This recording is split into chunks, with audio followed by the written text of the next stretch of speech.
The black boy said, "I know how to cure your son." The doctor laughed, but then a miracle occurred. Lining the walls of St. Matthew's Children's Hospital were pastel-colored cartoon murals, yet nothing could hide the pain that lingered inside those rooms. Room 308 was no different, save for profound silence, a silence that existed only where hope had all but vanished. Dr. Alan Prescott stood at the edge of the hospital bed, shoulders drooped, eyes red behind his glasses. He was one of the nation's top pediatric oncologists, yet this was the case that had bested him. In the bed lay Leo, his own 8-year-old son, pale and bald, too weak to lift his head, afflicted with acute myeloid leukemia. Chemotherapy had failed. Experimental drugs had yielded no results. Whispers of prayers had been made by friends and strangers alike in every language.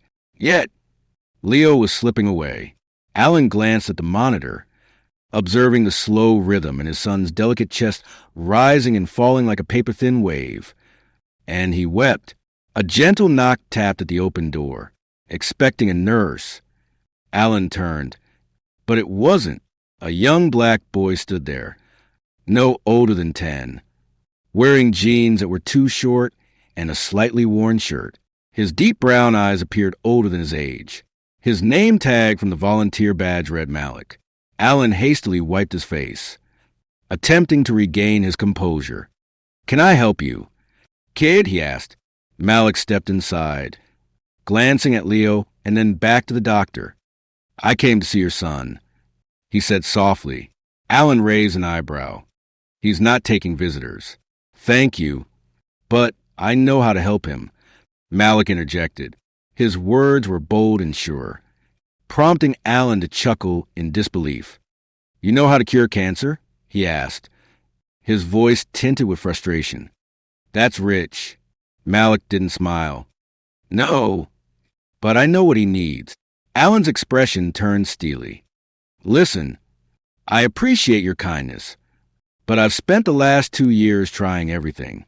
I've traveled to Germany and spoken with specialists in Japan.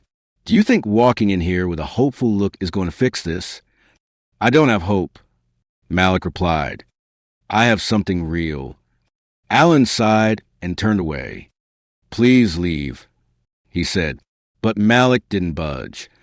Instead, he walked slowly toward the bed as if he had done this before.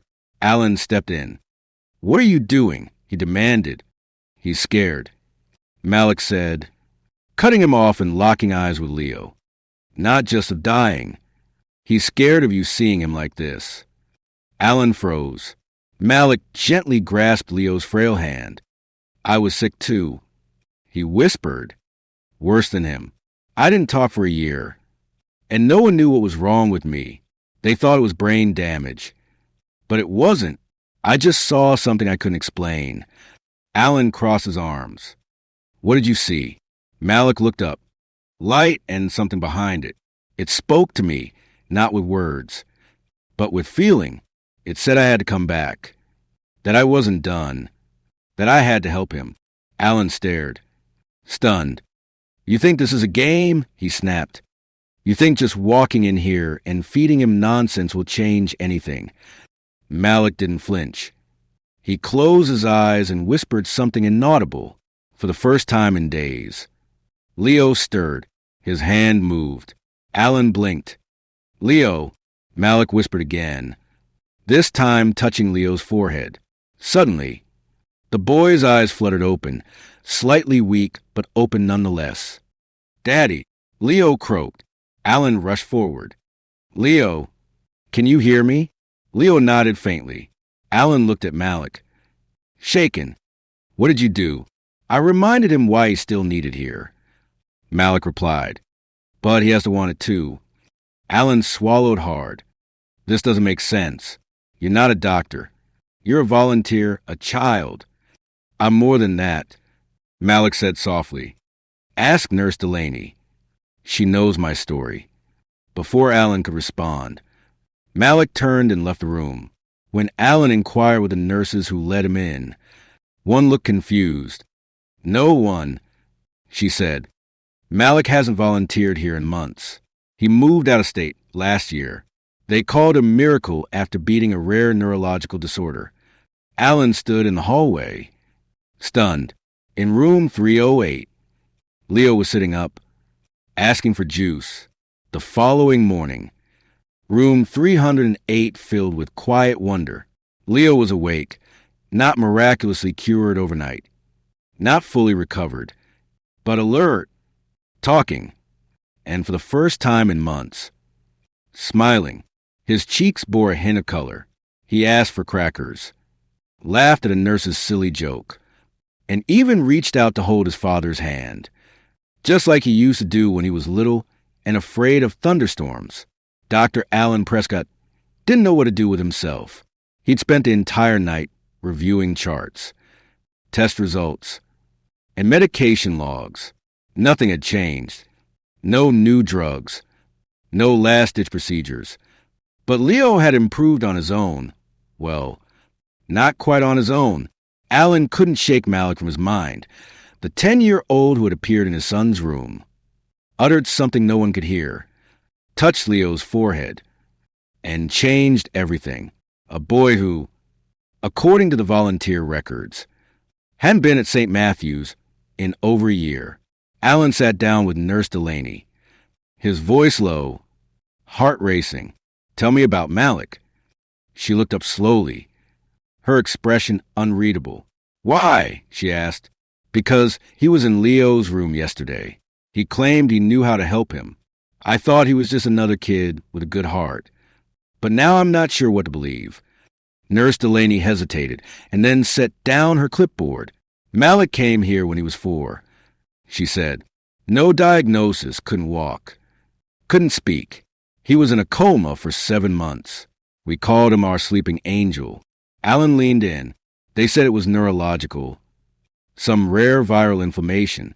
We tried everything. Nothing worked. Then one night, during a lightning storm, he just woke up." Alan blinked. Just like that. She nodded. He sat up and said one word, "Light." "That's all, just light." After that, he got better, as if his body had remembered how to heal. They called it spontaneous remission. The neurologist couldn't explain it, but his mother, she believed something bigger had happened. Alan's mouth went dry. "What do you mean?" She said that when he was unconscious. She sat beside him every day, prayed, and spoke to him.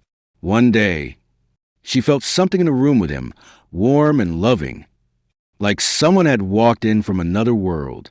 The next morning, he woke up. Alan stared at the floor. She said Malik was changed after that. Delaney continued, more sensitive, like he could feel things other people couldn't. A year later, he asked her to take him to hospitals to see kids who were sick. He'd just sit with them, hold their hand, sometimes say a word, and strange things started happening. Alan whispered. They got better. Some did, some didn't. But those who did said the same thing, that he reminded them they weren't alone. Alan sank back in his chair, overwhelmed. "And where is he now?" he asked. Delaney looked away. They moved quietly. The mom didn't want attention. Last I heard, they went somewhere in the mountains. She said Malik needed peace. That night, Alan sat beside Leo's bed, holding his son's hand as he drifted to sleep. "Do you remember the boy who came yesterday?" Alan asked. Leo nodded. "He told me something." Leo said softly before he left. "What was it?" He said, "Your dad's going to be okay now." Alan blinked. "I thought you were the one who needed healing." Leo smiled faintly. "No, it was you." Alan couldn't speak. For in that moment, he realized he'd been broken too, not just by his son's illness, but from the years of bearing the burden alone, of being a man of science who couldn't save the one he loved most.